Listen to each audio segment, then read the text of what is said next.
જય સ્વામિનારાયણ વાલા ભક્તો, સદગુરુ ગુણાતીતાનંદ સ્વામીની વાતો.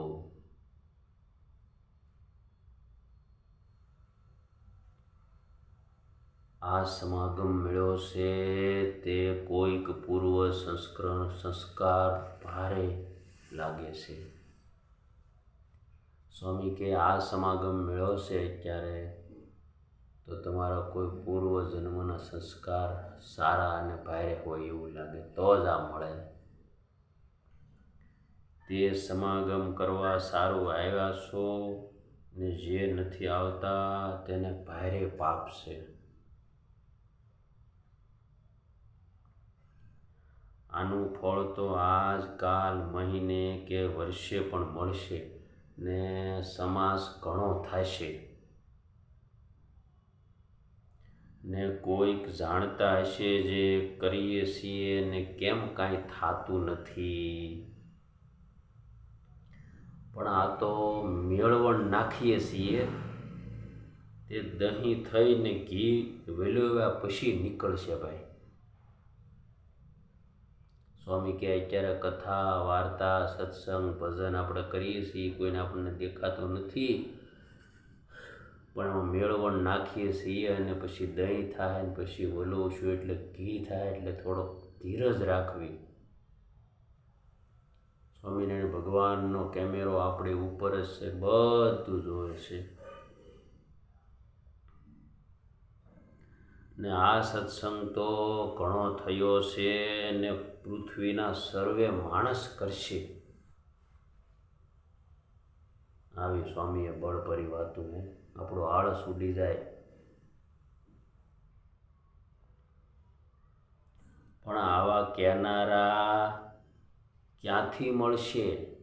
સ્વામી કે આવા કહેનારા તમને ક્યાંથી મળશે? રોકવાવાળા ટોકવાવાળા ને રૂપિયા તો ગાડે ગાડે આવશે ને હવેલીઓ પણ થશે, પણ આ નહીં મળે. ને હવે તો કોઈ વાતની કલ્પના રાખવી નહીં. આ જીવ સમજવા માંડ્યો તે દિવસથી આજ સુધી ખેડ કરી વેપાર કર્યો તો પણ રોટલાને દાળ મળે છે, પણ રૂપિયાનો ઢગલો ભળાણો નહીં. માટે શા સારું ઝાઝું કરીએ? સંતોની વાતો તો કેપ ભરનારી આ જીવાત્માને સત્સંગ કરતા કરતા કરતા અક્ષરધામની પ્રાપ્તિ કરાવી દેવાલા ભક્તો. અને આ રૂપિયાનો ઢગલો ભળાણો નહીં, માટે શા સારું ઝાઝું કરીએ? અને કેદીક ઢગલો મળે તો સ્વામી કે શું થાય? દુઃખ થાય. તે માટે આપણને જે ભગવાન મળ્યા છે તે કરશે તે થશે.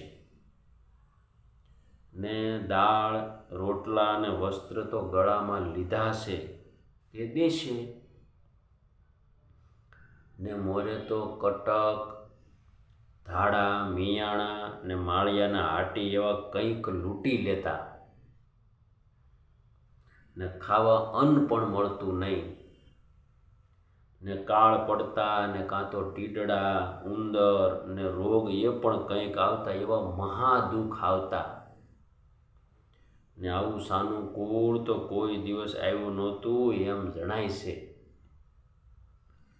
માટે ભગવાન ભજ્યાનો લાભ તો આજ જ છે. અરે અમે 22 વર્ષ વનમાં રહ્યા, તે 3 દિવસે અન્ન મળે ને ટાઢ તળે ટાઢ તડકો વરસાદની હિમમાં પીડ્યા રહેતા ને ઓઘામાં રહેતા ને એક ગોદડી ભર રહેતા એવું દુઃખ સહન કર્યા છે. અને અધ્યાત્મ અધિભૂત ને અધિદેવ એ ત્રિવિધ તાપનું રૂપ કયું? અધ્યાત્મ તો એ જે આ દેહમાં રોગ આવે, અધિભૂત જે સર્પ સાવજ આદિ પરથી દુઃખ થાય, ને અધિદેવ જે ટીંડ ઉદર આદિ દેવતા સંબંધી દુઃખ થાય. તે એ ભગવાન ભજે તો મટે,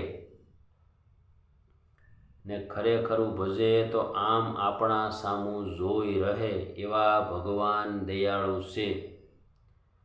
તે ઉપર વાત કરી જે શ્રી કૃષ્ણે તો કહ્યું છે જે 56 કોટી યાદવ લક્ષ્મી આદિક પટરાણીઓ અને આ મારો દેહ જો વાલો નથી તેવા ઉદ્ધવજી પ્રિય છે. એમ દયા કરે છે માટે એવું થાવું. ભગવાન શ્રી કૃષ્ણ નારાયણ આપણા પરમ પિતા પરમ દયાળુ એમણે કીધું હતું કે ઉદ્ધવજી જેવું મને કોઈ વાલો નથી, ઉદ્ધવજી જેવું મને કોઈ વાલો નથી. કારણ કે ઉદ્ધવજીને ભગવાન આપણા પરમ પિતા પરમ દયાળુ કૃષ્ણ પરમાત્મા ઉપર એટલું બધું હેત હતું ને, એટલું બધું હેત હતું ને કે ભગવાન કૃષ્ણ વિના ઘડીક એનો વિરહ સહન ન થાય. એટલે ભગવાન કૃષ્ણ કે ઉદ્ધવજી જેવા પ્રિય છે એવું મને કોઈ નથી.